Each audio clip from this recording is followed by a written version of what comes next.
sand crane was still out there greeting people as we came in this morning. Yeah, he will not be deterred, and we're grateful to have his presence and his joy. Maybe it's a girl. How do you tell? I don't know. But welcome to you. Thanks for coming out. Welcome to you. I know you're snuggled at home, and I'm glad for you, really. I just know that you're going to be open and receptive to some good stuff here today. You're not going to believe the joy that we have for you today. So many things happening here, and we're grateful to have your energy coming at us through the ethers because we're all one. Only one presence, right? We feel you. We feel your love. We're sending our love. And one of the things that I'm really excited about today is our special guest musician, which is Summer Osborne in the house.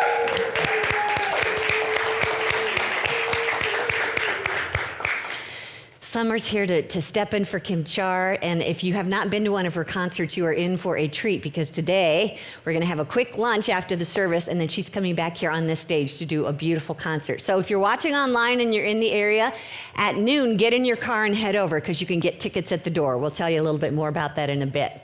But what we're going to do today, first of all, is start with songs that we like to sing to energize us, to remind us of who we are. What's our first song, you guys? Nothing Separates Me. Of course. Hey, this is one of Kim Char's songs. We love you, Kim Char. We're sending our love and our light in your direction, and know that you are enfolded in that power today.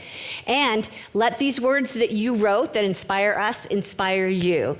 How about if you stand as you're able, and just for those in the room, we just kind of stick your heads in the middle here and wave at the cameras and say, hey, everybody, we're glad you're here. Yay, thank you, thank you. Okay, let's sing, you guys.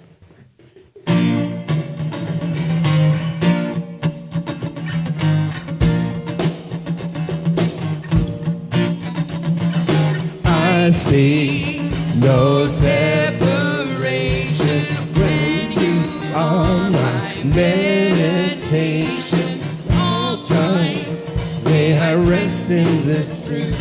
You are always in me. I am always in you.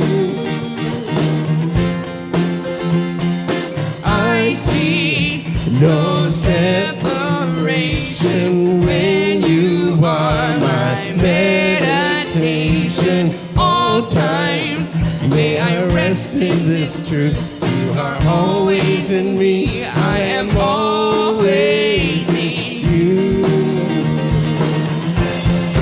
Nothing separates me from the love of God.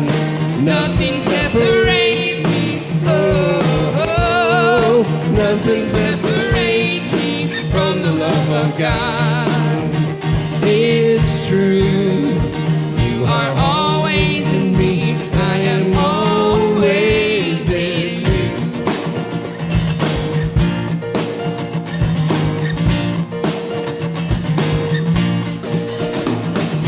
I see no separation when you are my meditation. All times may I rest in this truth. You are always in me. I am always in you. Nothing separates me from the love of God. Nothing separates me. Oh, oh. Nothing separates me from the love of God. It's true. You are always in me. I am always in you.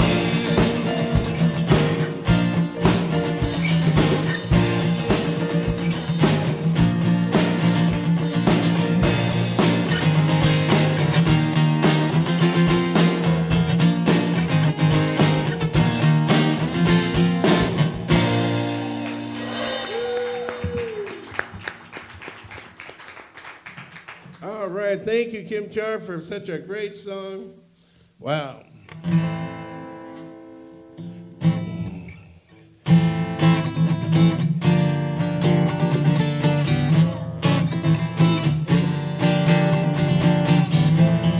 Day by day,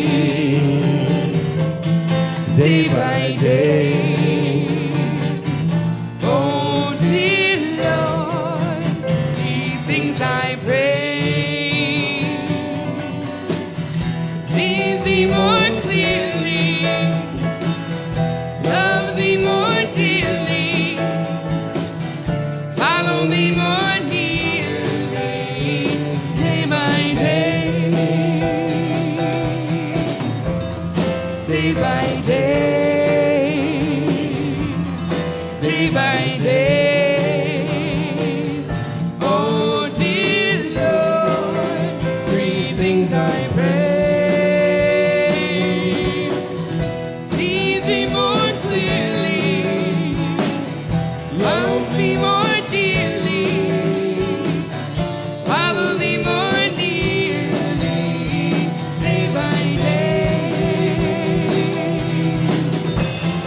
day by day, day by day. Oh, dear Lord, three things I pray. Please thee more clearly, love thee more dearly, follow thee more clearly, day by day, day by day, by day, by day, by day. Yay! One of my favorites. All right, my beloveds, let's just take a moment to turn within to that source of our good, to see that presence of Spirit more clearly in our consciousness, to allow that divine love to shine through us, knowing that presence and power is at this very moment expressing itself fully and freely in our bodies, in our minds, in our emotions. As Spirit, we are Spirit expressing, and we are grateful. So it is. Amen. Will you help me speak our invocation? The words are here on the screen. Together, there's only one presence and one power in the universe and in my life, the all-loving goodness of God. Thank you. You may be seated.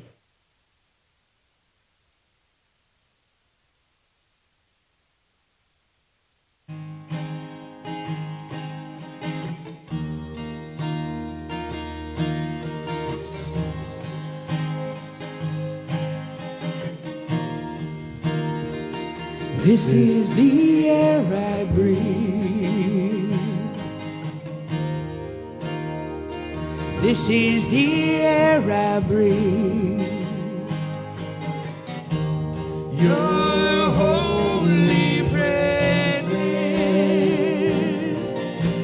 living in me.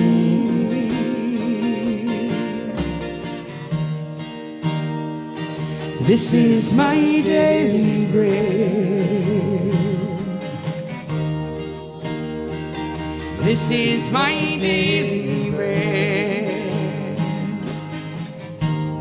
Your very word spoken in me, and I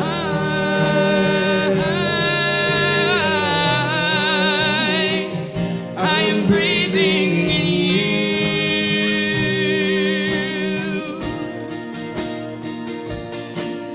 and I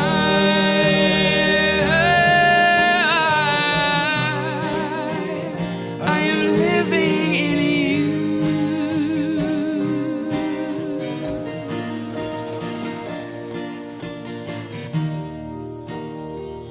This is the air I breathe. This is the air I breathe. Your holy presence living in me.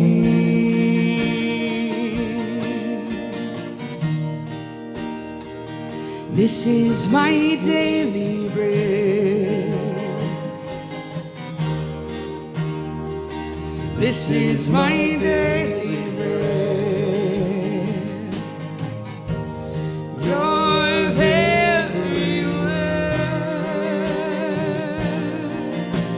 spoken in me, and I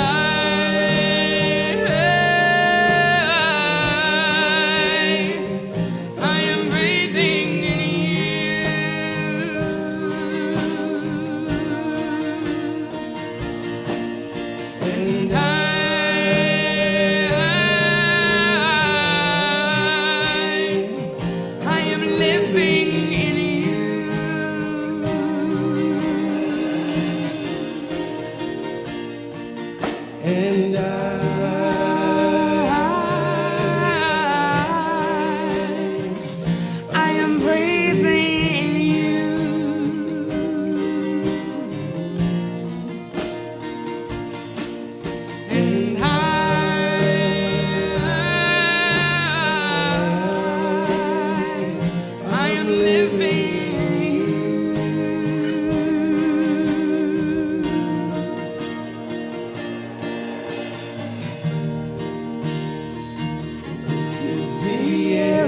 breathe.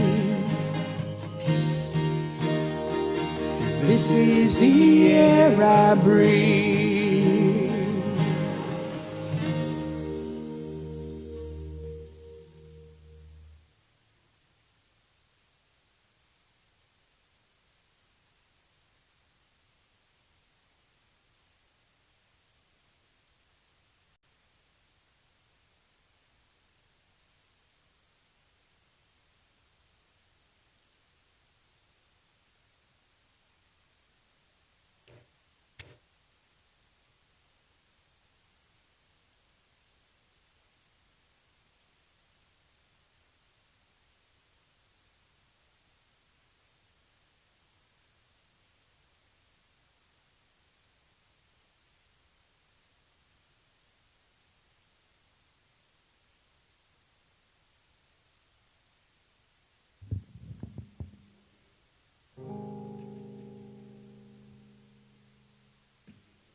Standing on the corner with this cup in my hand, waiting for you to look me in the eye and really see who I am. I would give my last dollar for you to understand why I'm begging for change.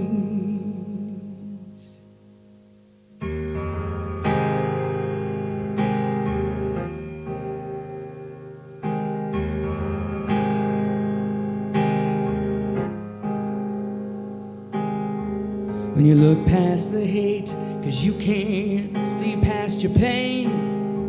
When the words of oppression ricochet through my brain, they wanna take away my freedom and keep it that way. So I'm begging for change.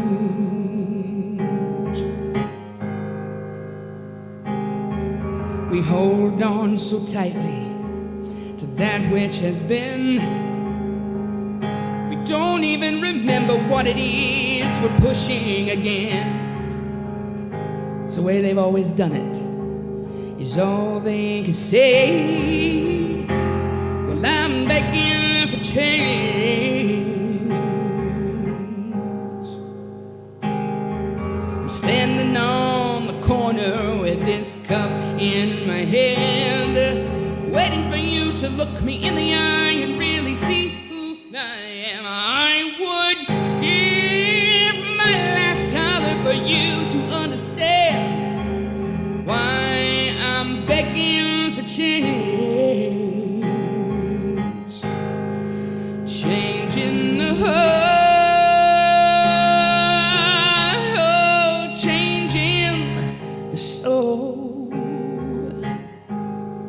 Change in the way that we seem to be headed if we don't change at all. I feel I'm losing my faith. That's why I'm begging for change. We carved out a canyon to march towards the light, but some of them wanna fill it up with their anger and spite. So I'm reaching out to you, 'cause you know we can't do this alone. Yes, I'm standing on the corner with this cup in my hand, waiting for you to look me in the eye and really see who I am. I would give my last dollar for you to understand why I'm begging for change. Change in the heart, change in the soul. Oh, yes, change in the way that we seem to be headed if we don't change at all. I feel I'm losing my faith. That's why I'm begging for change. I feel I'm losing my faith. That's why I'm begging for change. I'm standing on the corner with this cup in my hand, waiting for you to look me in the eye and really see who I am. I would give my last dollar for you to understand why I'm begging for change.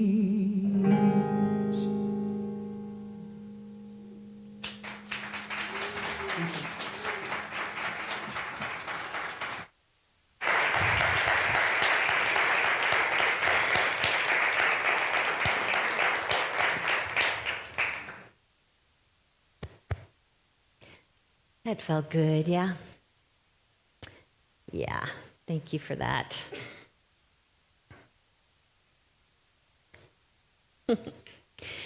We've been talking about the election season, Summer, and how to get through it. And that just kind of fit right in with it, you know, just we're looking for change, and we think we know the way. We all have an opinion, right? My way's best. I'm going to vote and hopefully get it that way, yes?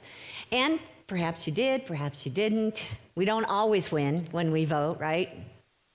And it's been an opportunity for us to try and use this scripture from Micah up here on the screen, where the prophet is saying, what does the Lord require of you? But to do justice and to love kindness and to walk humbly with your God. So we're at the third phrase, to walk humbly with your God today. And I thought about this story that's pretty violent, actually, to make our point. It's from the book of Daniel. How many times do I do sermons from Old Testament? It's been a while, yeah? Well, from the book of Daniel in chapter 3, there's this king. He's kind of an egomaniac. His name is King Nebuchadnezzar. There's a name for you. What do you suppose they call him for short? Nebuchadnezzar. And King Nebuchadnezzar decided that he was going to have a huge golden statue built in his kingdom. Not just a 10-foot statue. We're talking a 90-foot statue of gold. And the rule was when the bells and the whistles and the zithers and you name it, whatever kind of instruments they had back in that day, chimed and sang, everyone in the kingdom was required to bow down to this statue. And if they didn't, they would be thrown into a fiery furnace to meet their death. What a sweet king. And so he had the statue built. He introduced it to everyone. He told them the rules. The music went off. Everyone bowed, except 3 guys, 3 Jews. You're going to love this. Their names were Shadrach, Meshach, and Abednego. Heard those names before? When I was a kid, there was actually a musical that we did in our church called It's Cool in the Furnace. Don't get me started. We wore sunglasses. We were pretty cool. So this story is pretty well known in mainstream Christianity. And when it turns out that the bells went off and everyone bowed except for Shadrach, Meshach, and Abednego, some astrologers happened to notice and had them hauled in front of the king and told them that they had disobeyed.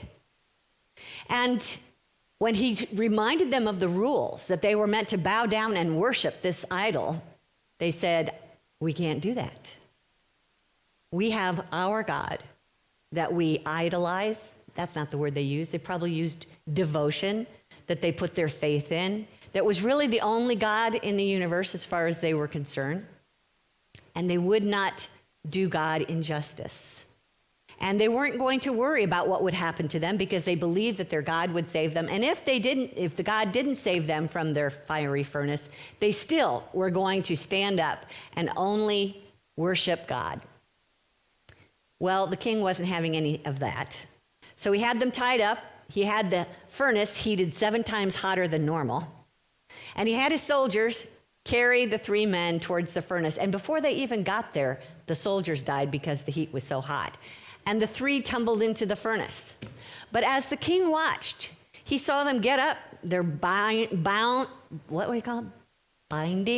were broken. They were walking around in the furnace, unharmed, unsinged. And there was a 4th person in the furnace with them. And as he looked, he said, "Wait a minute, who's that? It looks like a son of the gods. Why are they not dying? Why are they not being burned up?" He was amazed. And so he called for them to come out. The 3 men came out, and he said, "It must be their God that has saved them. So I'm praising your God. And from now on, all of you, no man on the planet shall speak ill of their God, or you'll be thrown into the furnace." He just couldn't get past that issue.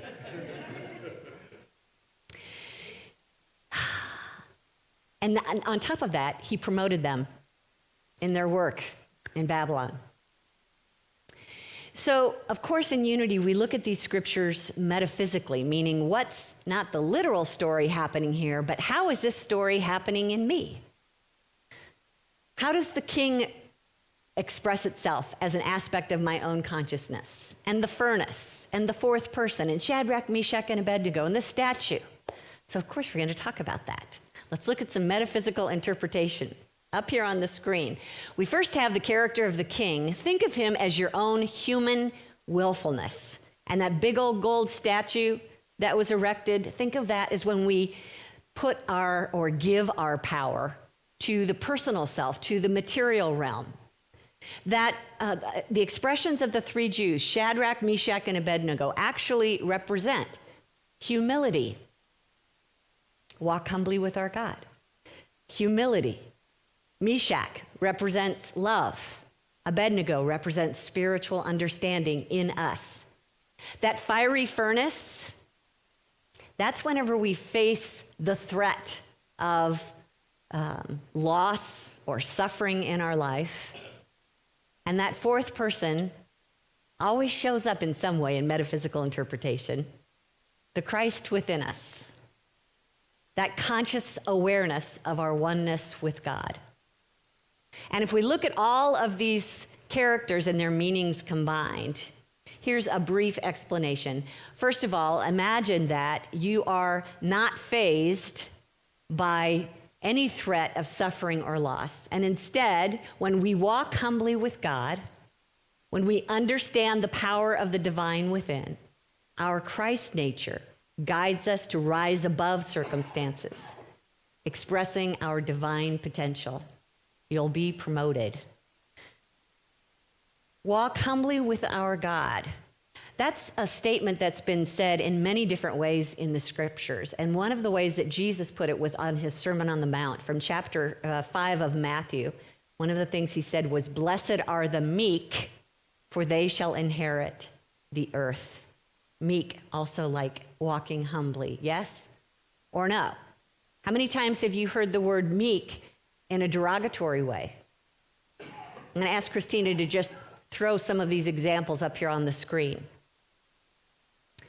When we think of meekness, we might think of insignificant, lowly, self-deprecating, can't assert themselves, run from conflict, inconsequential.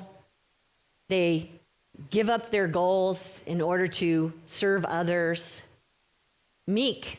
And yet Jesus is saying that this person is the one that will inherit the earth. That just doesn't make sense unless there is another definition for the word meek.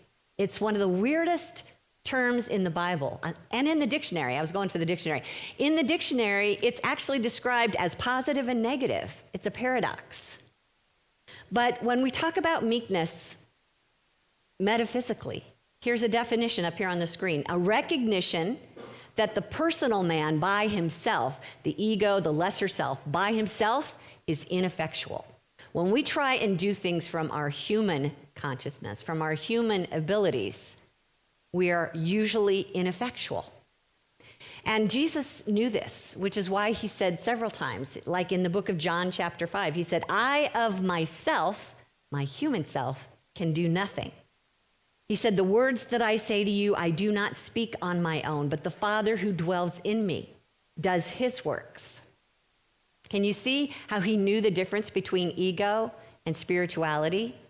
How his human self was not the same as his Christ nature. And he knew which one to devote himself to give his attention to.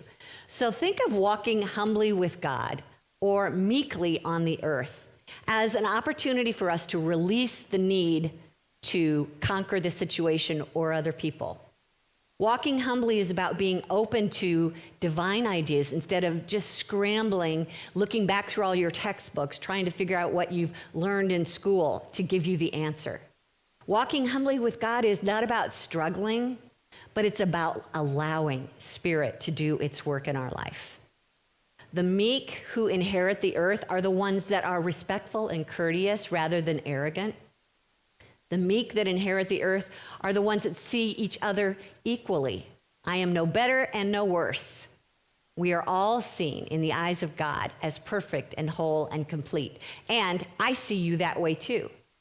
So being meek doesn't mean that you're lowly in rank. It means you have figured out to stand in your spiritual power, to recognize your oneness with that Christ consciousness within you. That's what it means to be meek. And that is as powerful as you can get. You know, there's a Zen story. We're going all over the books today. Let's move from the Bible to one of the many stories of Zen masters. It's a story about during the civil wars in feudal Japan, where an invading army would quickly sweep into town and take control. And in one particular village, everyone fled just before the army arrived. Everyone except the Zen master. Curious about this old fellow, the general went to the temple to see for himself what kind of man this master was. But when the general wasn't treated with the deference and submissiveness to which he was accustomed, the general burst into anger. "You fool!"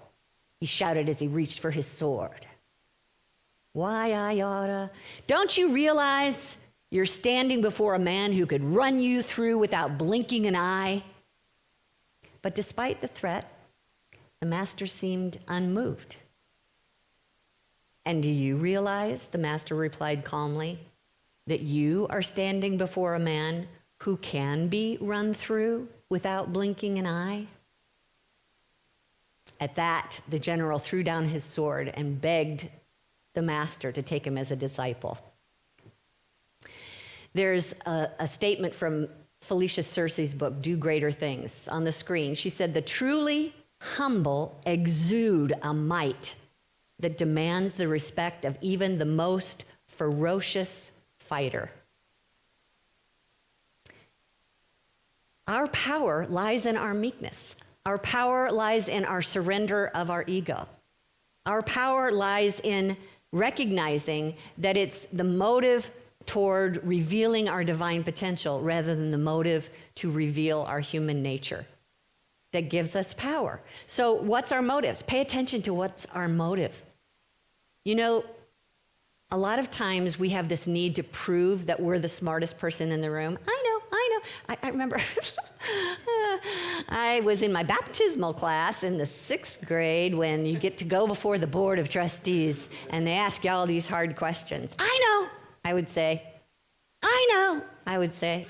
"I know," I would say. And finally one of the board members said, "Kitty, we know you know. How about if you give someone else a chance?" I was so excited I was born to be a minister, what can I say? But there was also probably a little ego working there. I knew it all. That is not walking humbly before our God. How about instead of proving our knowledge, our head knowledge, that instead our motive is to tap into that intuitive nature, that Christ voice within us that has the highest point of view. What is your motive? Is your motive about keeping in control of the situation and everything goes your way? Or is it about opening up to see what Spirit has in store?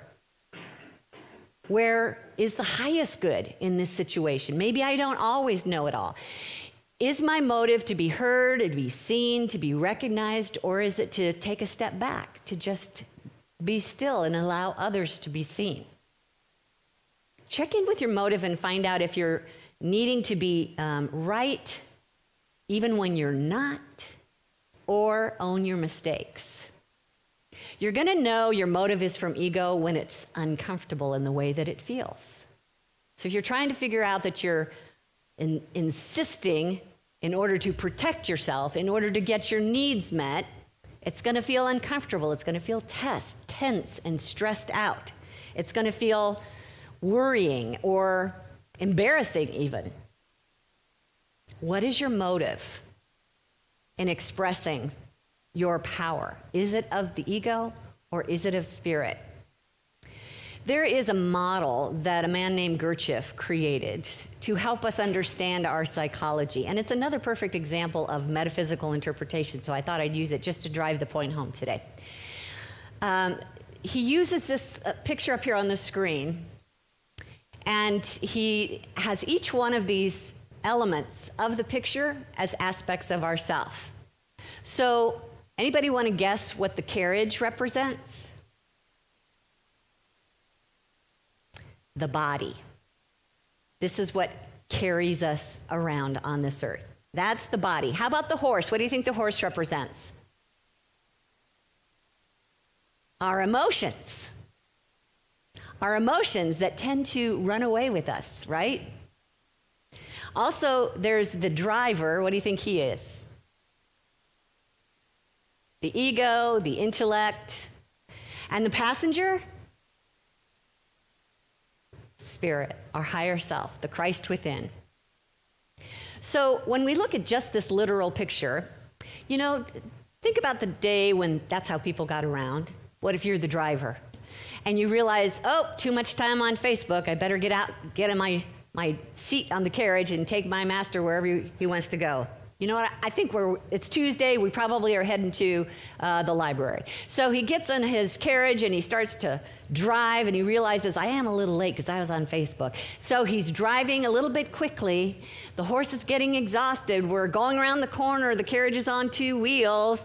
And then we take the right, but oh, wait, that's not the way. And then we take a left, but no, that's not the way. And then we run into a dead end. We're completely lost. The horse is exhausted. The master's just sitting there quietly, saying nothing. So how many times has this happened to us? We get up in the morning, we think of our to-do list. Oh my Lord, I do not want to meet with this person. Oh my gosh, I've got to get my hair cut and I've got to color my hair, and it's going to be forever before I get to the things I need to really do today.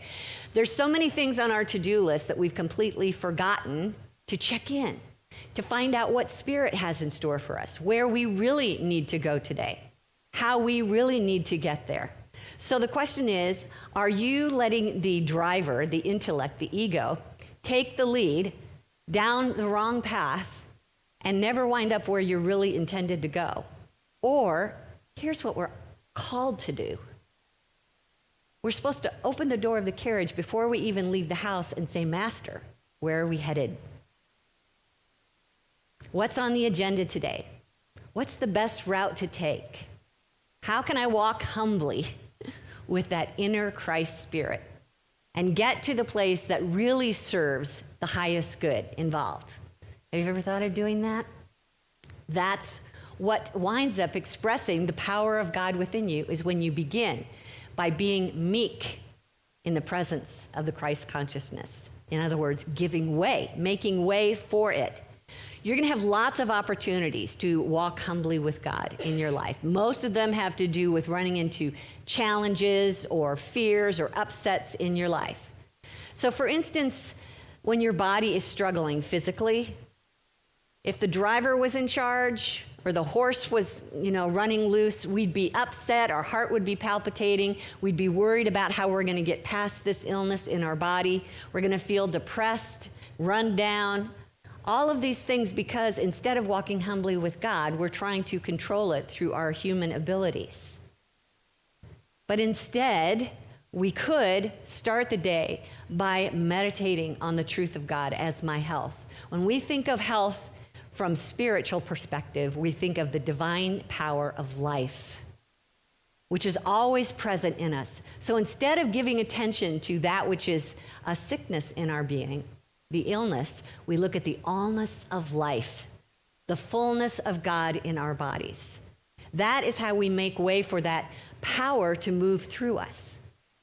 To be humble, to be meek when it comes to healing the body is to recognize it is not I, but the power, the Christ, the Spirit of God within me that will do this work. And then we remind ourselves by changing our thoughts on a regular basis. So we've got some affirmations to say today. When we're struggling with illness, for instance, up here on the screen, let's say these words together. I seek first the source of strength and wholeness, and I inherit God's power. Let's say you're facing a shortage in your life. You checked your checkbook register, and it's looking kind of low. You know you've got a big payment coming up, and it's very possible that the best answer to this is beg, borrow, or steal. At least that's what our ego thinks. But we're here to walk humbly with our God, which means to be meek, to take a step back in our human abilities, our human knowledge, and instead lean into that presence of infinite supply that is everywhere present. We talked about this a few weeks ago, that infinite abundance that is spiritual substance. It's the omnipresence of God that becomes everything that we need in our life. That spiritual substance is our daily bread, and it's always present in us. To walk humbly with God, to be meek and inherit the earth, is to know where your source of good is and comes from, presents from, and then we don't have to worry about our daily bread. Let's speak this affirmation together. I walk humbly in the realm of infinite supply and gratefully receive my good. How many times have we had someone upset us? We just had an election. Did you have somebody upset you? Did you think someone was trying to take your good from you? Is it possible that if we fight back, we might win now? Will it serve us to be angry, to try and make them look bad, to maybe even hurt them in some way before they can hurt us? That's not walking humbly with my God. It's trusting that the power of God will take us beyond anything that the other side is doing.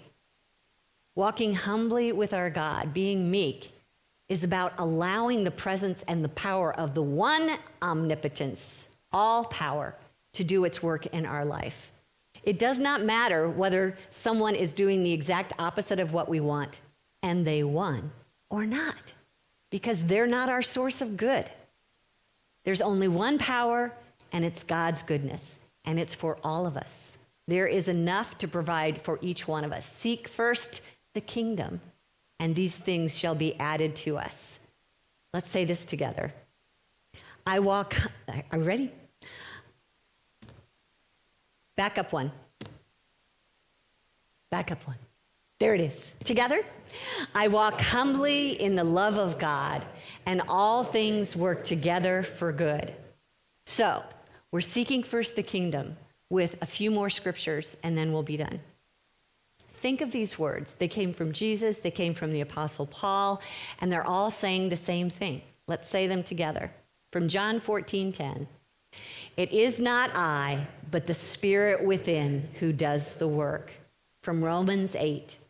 To set the mind on the flesh is death, but to set the mind on the Spirit is life and peace. Like Shadrach, Meshach, and Abednego set their mind on the life, the Spirit of God. From 1 Corinthians, we have received the Spirit that is from God, so we may understand the gifts bestowed on us by God. And to the Philippians, one of my favorites, I can do all things through him who strengthens me. Finally, what Jesus said, blessed are the meek, for they shall inherit the earth. I know that it can seem a little nerve-wracking to take a step back when you're facing your challenges in life. John, do you have a question? Set the mind on the flesh. Such a good question. What does it mean to set the mind on the flesh? What do you guys think? Think of ego. Okay. Thinking of ego, the physical self, it's basically putting your faith in the material realm. The flesh is the physical. So when we put our faith in our bank account, in a diagnosis. We put our faith in, a partner in life who's going to save us. These are putting our faith in temporary things, physical things. But if we seek first the kingdom, if we put our minds first on the spiritual nature of God's life, strength, supply, love, wisdom, start there, and all these things will be added to us. Great question, John. Thank you for asking that. Let's take some time in meditation and see if we can't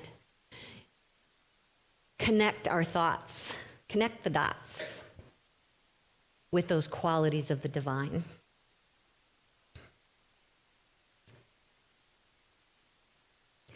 Let's just take a moment to close our eyes and find a comfortable position in our chair. We'll put our mind on the flesh for a minute just to relax it so it doesn't get in our way. Just scan down through the body, and if you see any tense spots, breathe some life, some spirit, some love into it.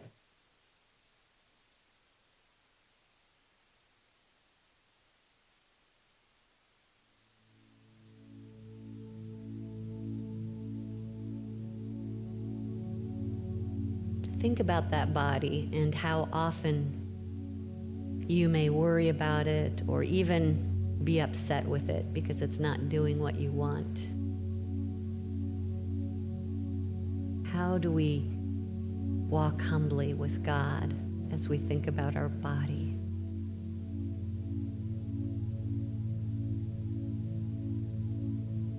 Notice the breath that's moving through you, that has been moving through you since the moment you were born.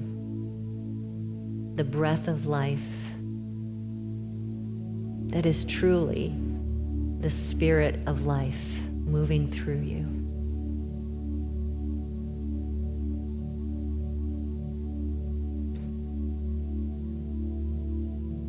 I give thanks for this life, this divine strength and wholeness. And I thank this physical body for the work that it does, allowing me to have this human experience.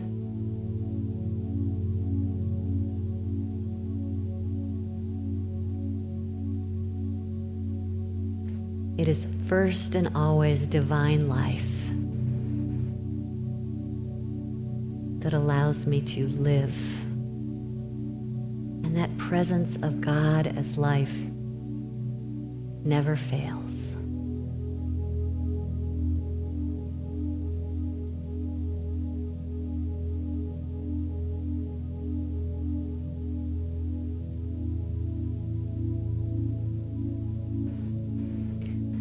As I think of my experience in this material world and all the things that I have,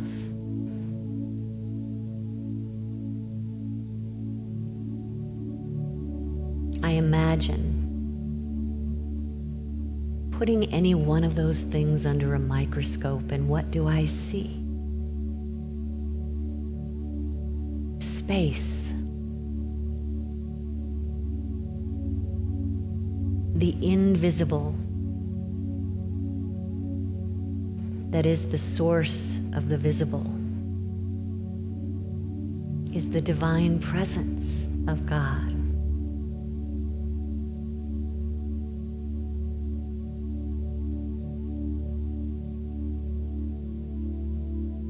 It is not mine to struggle, to worry,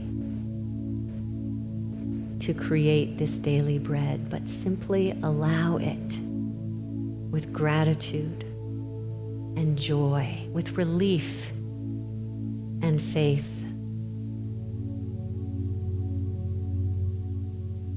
It is done to me as I believe. The omnipresence of God and good never fails.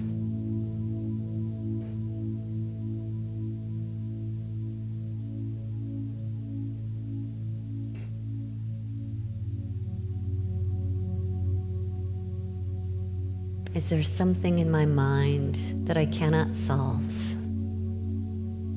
A question that seems to keep me from the answer. I seek first the kingdom, the divine mind, the omniscience of God. I live and move and have my being in the mind of God.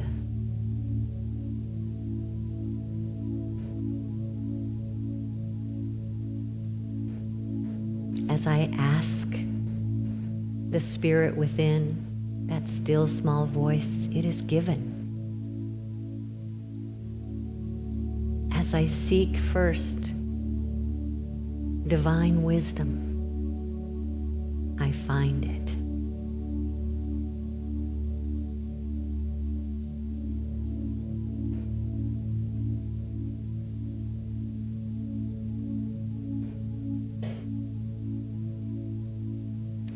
If in this moment I am struggling in a relationship,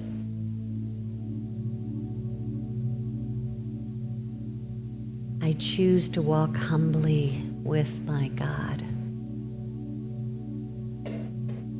the source of divine love, everywhere present. I turn away from the fight and look toward God,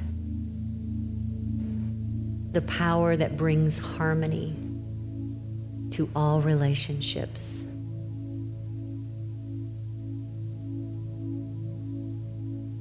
Divine love never fails.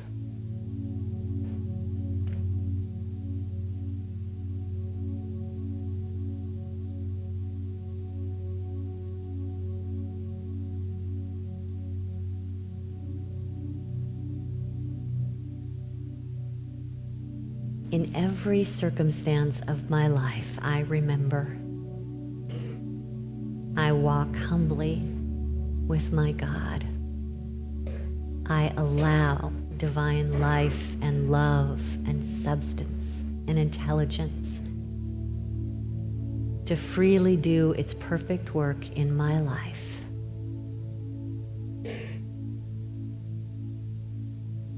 And as I meekly open my heart to the power and presence of God,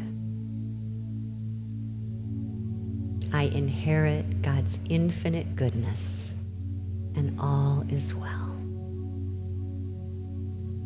This is the truth of my being, and now I let it be. Amen.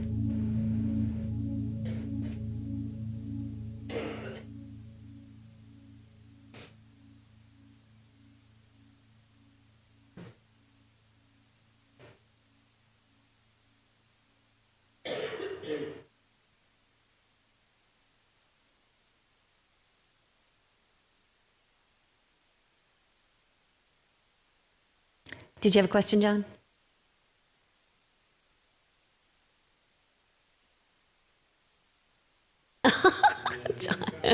John said that was wonderful, and he wondered how I woke up one day and thought, I'm going to talk on this. Sometimes I have to be meek, John.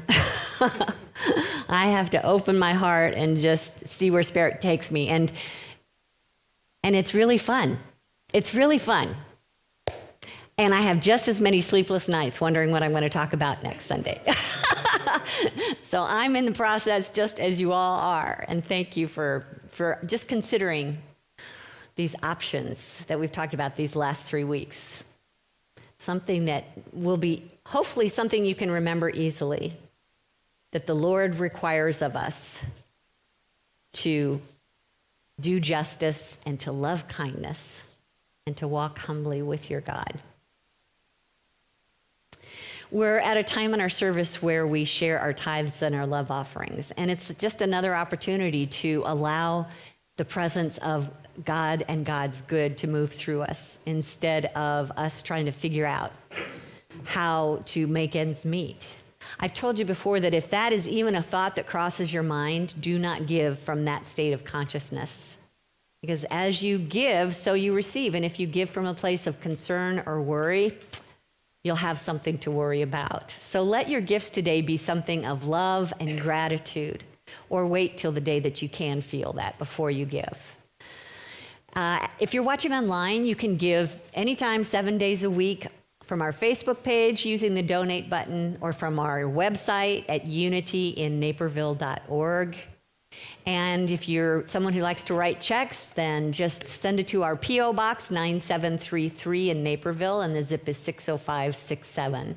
Most importantly, we like to bless what we give. So let's say this blessing together up here on the screen. Divine love through me blesses and multiplies all that I have, all that I give, and all that I receive, and I am grateful. Thank you. Ushers, will you come, please? You were born to be a minister. That's for sure. And you woke up today knowing you were going to talk about that, because Spirit knew I was coming today.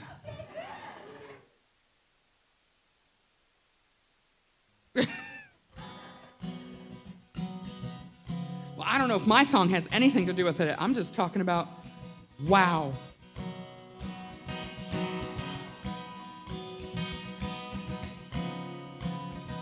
Hope I can get through it without crying. Gosh dang it. Water rolls downhill, seeking its own level, never asking why it cannot defy the gravity. The soil beneath the surface knows the purpose of the rain, beauty in the balance, Mother Nature's way, moving, changing, growing, always ever knowing it owes nothing to the world, but just to be. The leaves fall when they're supposed to fall. The roots are where the growing begins. Has it ever occurred to you that you are powerful beyond all measure? Has it ever occurred to you that you are beautiful on many levels? Has it ever occurred to you that you are seeking faith outside yourself, and all the love you need is, all the love is right where you are.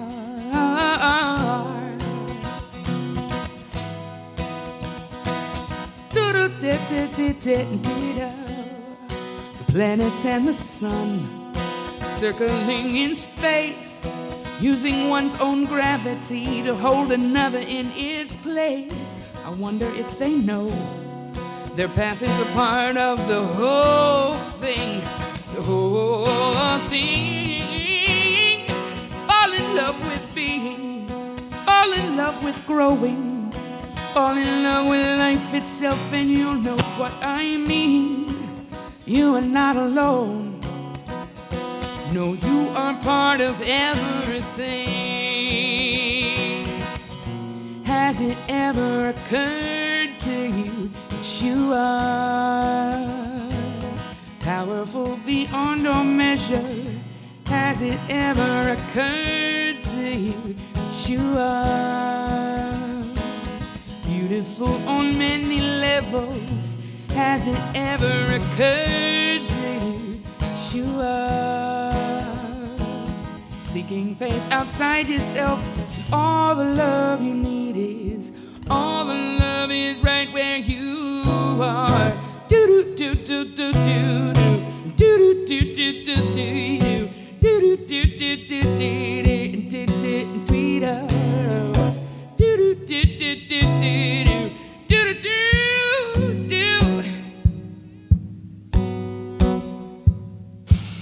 We're made to of light were made of power and of pure love. The same atoms and the molecules of stardust. Think about these things and how they're made and how you can trust the rhythm of the universe, this energy of love. Expand into the possibilities that you can amplify your purpose in this life and how you're more than qualified to multiply the ways that we can change the universe and try to write the story differently. We were made to unify. It's time to rise. It's time to rise. It's time to rise.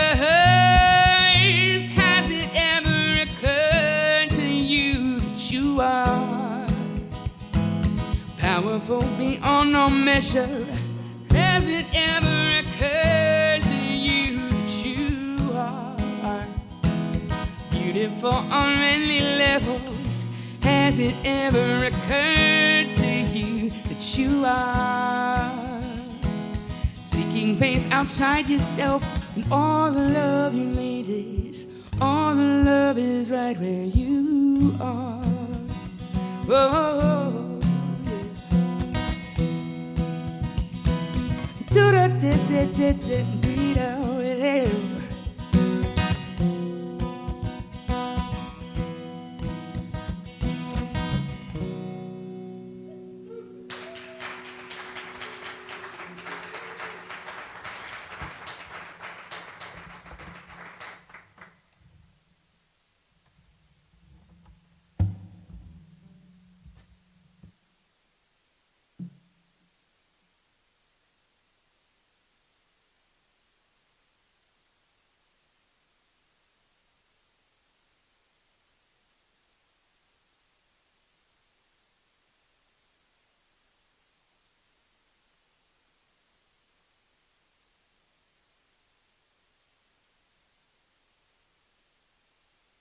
Good Unity, and our board would like to thank everybody at this time of Thanksgiving for all of your gifts that has helped to sustain us through these times.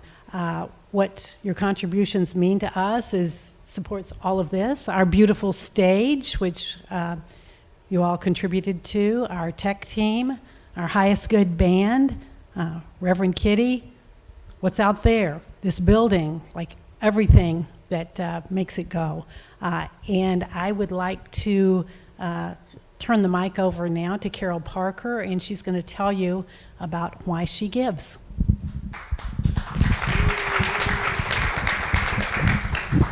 Good morning. Well, we've been hearing several people talk about recurring giving the past few weeks, and I'm here to say a few words about it too. Giving in any way to our Unity community is so important that no matter how we decide to do it, it's wonderful. However, I just love the no hassle as a recurring giver. It makes my life so much simpler.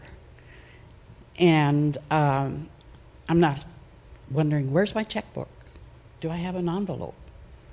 Do I have the right amount of cash on me? How much should I give this week? Let's see, I've had some unexpected expenses. Maybe I'll give less this week and double it next week. But then will I remember to do that? Will I be here next week? Oh no, I'll be on vacation. And so it goes. Well, I've made those decisions so much easier by doing one thing: signing up for recurring giving. Now, whether I attend on Sunday or something comes up and I'm not here, whether I'm watching the service by live stream, no matter what the situation is, I'm covered. When I first enrolled, it felt a little strange that I would be attending church and the offering would be collected, and when the offering bag would come by, I wouldn't have anything to put in it. But now I know that all I have to do is bless it as it passes me by. But most of all, God knows my heart and the spirit in which I give. So I feel confident knowing each and every week that my giving is here on a consistent basis. That's important to me. I hope you'll try this and make your life a little simpler and easier today by signing up for recurring giving. Thank you.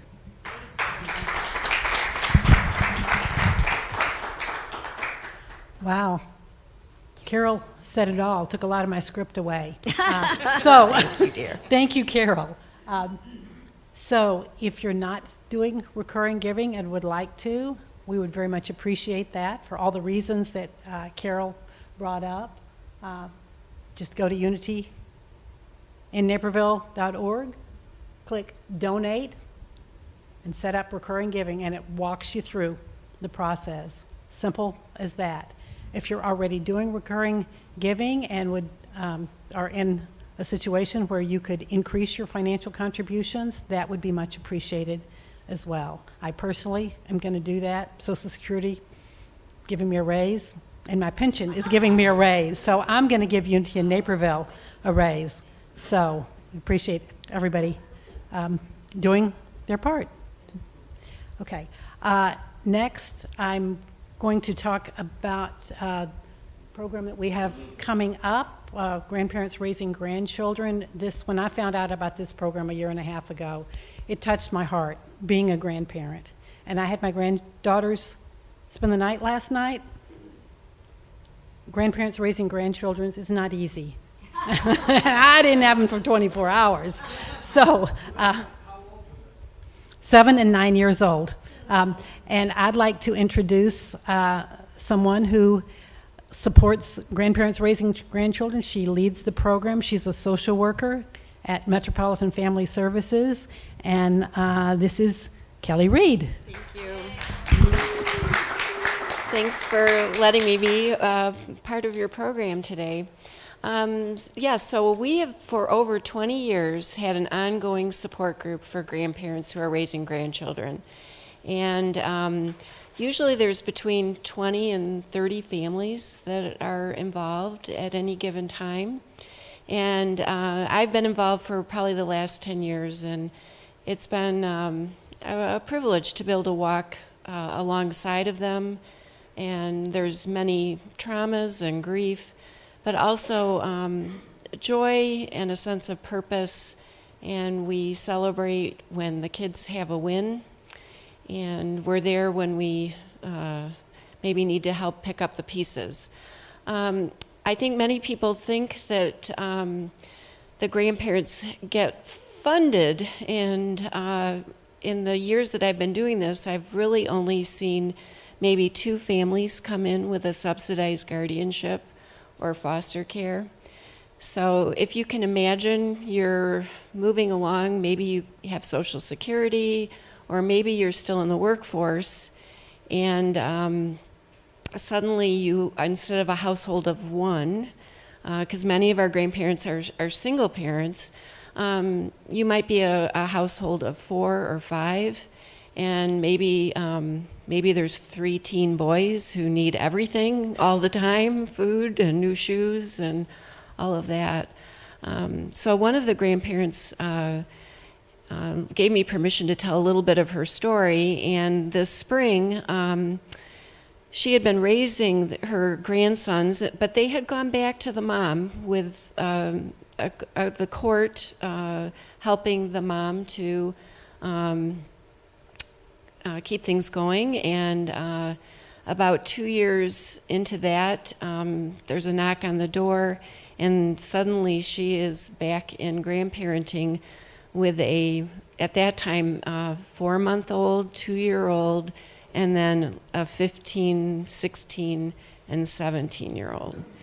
And she had a 1-bedroom apartment. She still has a 1-bedroom apartment. As of today, we're hoping maybe next week it'll be a bigger apartment. But every time there's one of these disruptions, the children and really everyone is starting again. You know, they often lose their school system, their support system, and they start again. So we really appreciate your support, and I delivered a lot of the backpacks that you helped supply, and just the joy of seeing kids have something new, and it really enhanced their excitement for going back to school. And I just can't thank you enough for your support. Thank you very much. And now I'm going to take over to let you know how you can do this.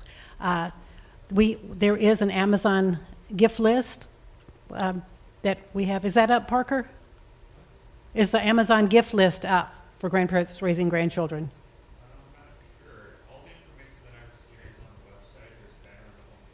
Okay. All right. So if you want to do the Amazon gift list, you can go that way. But we also have a physical gift list. Gift cards are appreciated, but I have a 3-page list of all the kids and what they want. And my granddaughters, because they did the gift tags last night. That was part of the grandparenting experience, and they chose a 5-year-old girl who wanted stuffed animals. It's one of their passions, and games. So those tags are already taken. But you can take a tag, sign up here, which tag you took, information so we know, so we don't duplicate it. You can also contact admin at Unity in Naperville if you're not here to do that. So that's it, and I'm going to turn it over to Beth now. Thanks, Melinda.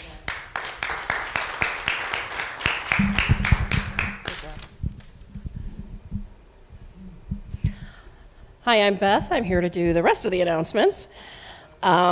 If you're joining us for the first time, welcome. We're very glad you're here. If you want to learn more about what's happening at Unity, sign up for our weekly e-news or for Kitty's twice-monthly New Thoughts email by going to our homepage at unityinnaperville.org or email admin at unityinnaperville.org. Now for what's happening at Unity. Calling all singers. Reverend Kitty is looking for singers to join our special Christmas choir, which will perform on Christmas Eve and Christmas morning. You don't have to perform on both days. Rehearsals start in November. So to sign up or get more information, email Rev Kitty at unityinnaperville.org or sign up in the front room. I can skip grandparents raising grandchildren because we just talked a lot about it. But just to remind you, the instructions are posted on the website if you'd like to purchase a gift through Amazon. So for details or access to all the following events, go to the events calendar at unityinnaperville.org.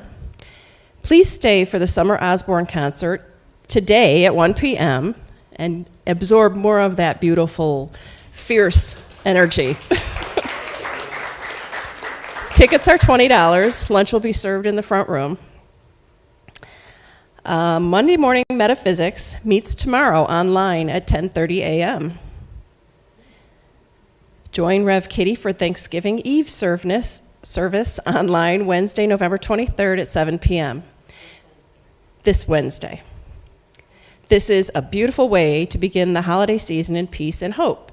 So give yourself this gift and plan to attend. The Zoom link is on our event calendar. Christmas Reflections with Reverend Kitty starts next Tuesday, November 29th at 7 p.m. and runs weekly through December 20th. Pick up your copy of A Christmas Light and Peace in the front room or download it from e-news or the event calendar. Are those available? Someone asked me earlier. Yes. Okay. Help us. Books will be available free in the front room. So look, it pays to show up, right? Help us decorate the sanctuary for Christmas. Saturday, December 3rd, starting at 9:30. Help us decorate, set up the tree, decorate the tree, string lights, hang ornaments. Men and women are welcome. We need people who can go up on a ladder, not too high. It usually takes us about 2 hours, so you can plan your Saturday. Join the holiday festivities. And it's fun. Thanks, Melinda. Join the holiday festivities and cheer on the Bears or not. Football is optional. At this year's holiday party, kickoff to Christmas on Sunday, December 4th after church. Score big playing Christmas trivia or football trivia. We'll have Christmas caroling and enjoying each other's company. We will also offer a split the pot football squares, with half the proceeds going to Unity. The cost is $2 per square, with the first quarter and at the half payouts of $50 each. If you don't know how to do football squares, see me. To purchase the squares, see me, Beth Schwartz. Chili and beverages will be provided, and we'll have different kinds of chili and vegan chili. Please bring an appetizer or a dessert to share.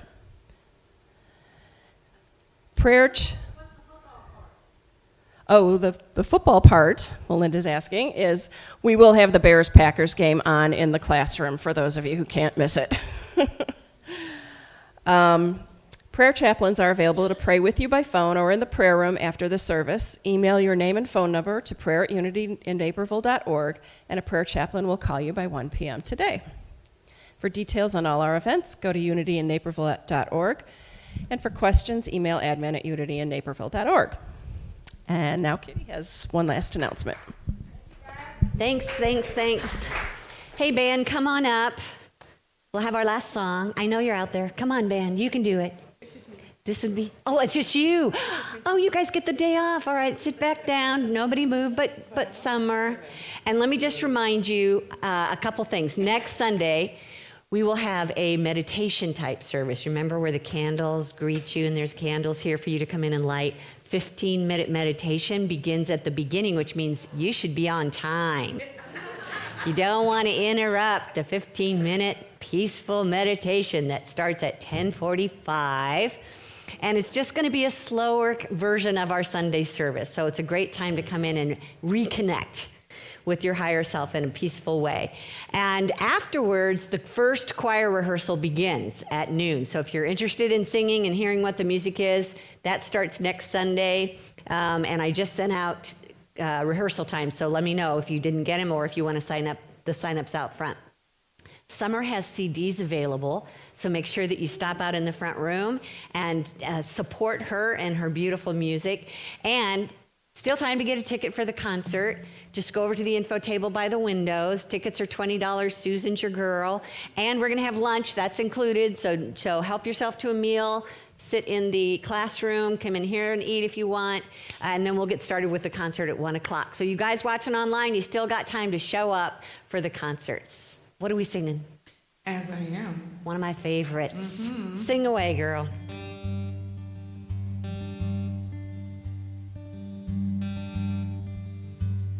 And you're going to sing with me.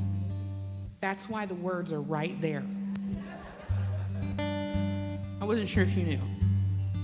We're doing this together.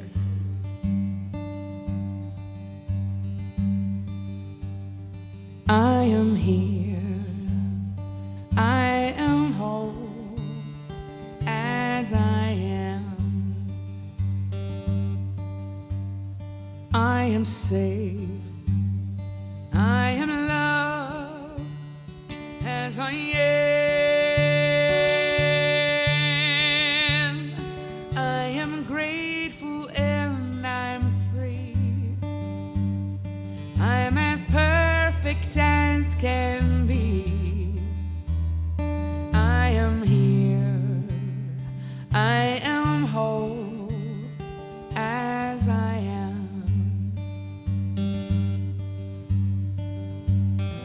Nothing can illuminate the darkness like a serenade. Nothing can make peace like a song. We've got a ways to go, but then we're closer than we've ever been. So let's walk together on and on. I am here. I am whole as I am. I am safe. I am loved as I am. I am grateful and I'm free. I'm as perfect as can be.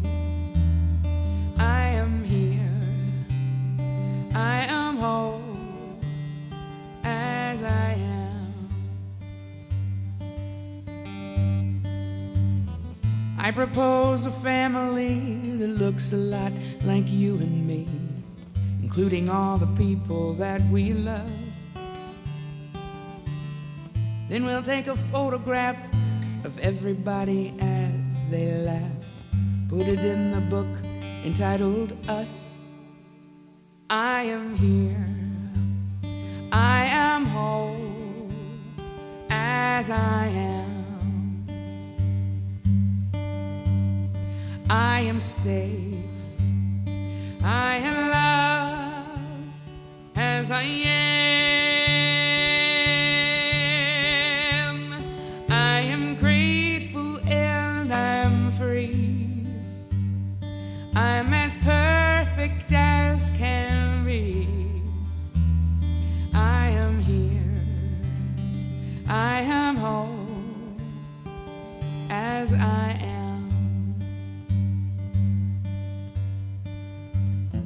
May seem just like a song, may seem just like a thought, but it soon will take hold and become a truth that's taught for generations and generations and generations. I am here, I am whole as I am.